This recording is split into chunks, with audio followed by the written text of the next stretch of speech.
Really what this comes down to is answering the question, right? Is Jesus Lord or is Caesar king?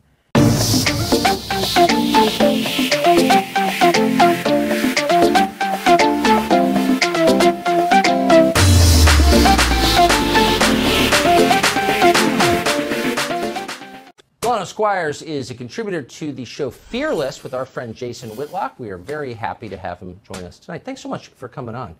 So, parents do or do not have a right to influence their own kids' education. Is there actually a debate about this, do you think, in the rest of the country?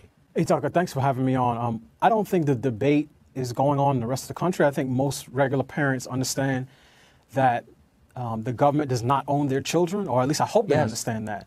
Yes. Really what we're seeing play out is two things. One is on the surface, and that really is, which is epitomized by Joy Reid and Terry McAuliffe, which is a narcissistic classroom cosplay that involves two groups in the elite privileged class. White liberals seeking absolution for sins that they didn't commit, and black liberals seeking empathy for injustices that they didn't endure. And that's on the surface. Okay. Right? I'm going to give our audience a moment to transcribe what you just said and put it on the refrigerators for all time. It's such a great description. Sorry, okay, pause over. Please continue. And you hear it coming out in the language that they use, right? Yes. When we were in school, teachers taught reading, writing, and arithmetic. They were Mrs. Jones or Mr. Smith.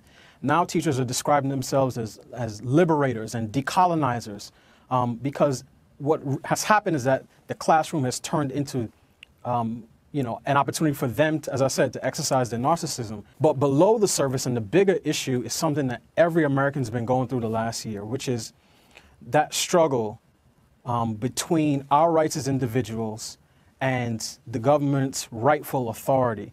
And you see it when churches are trying to stay open during the pandemic.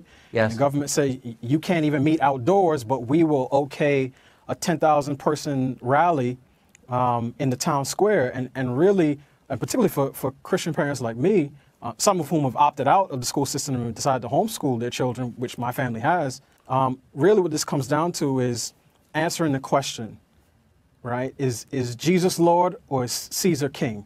And really what we're seeing play out is that tension between two competing authorities. And what you see in Virginia, in New York City, in the upper Northwest, is school systems asserting authority that they do not rightfully have.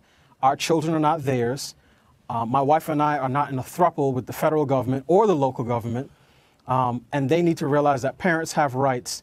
And what you see is these mama bears who are standing up and saying, you can't do this to our kids. We don't want race essentialism. We don't want radical gender theory. And what I'm looking for, what I'm really hoping for, is more dads standing up and saying and doing the same things, because for too long, fathers have taken a back seat when it comes to the education of their children. That's and right. What we need now is we need more lions and fewer house cats. Amen. It's sad to hear you say that, because the whole point of America is we've never forced people to choose between their faith and their allegiance to the government. And now this government is forcing people to do that, and it's a tragic thing. The Bible teaches us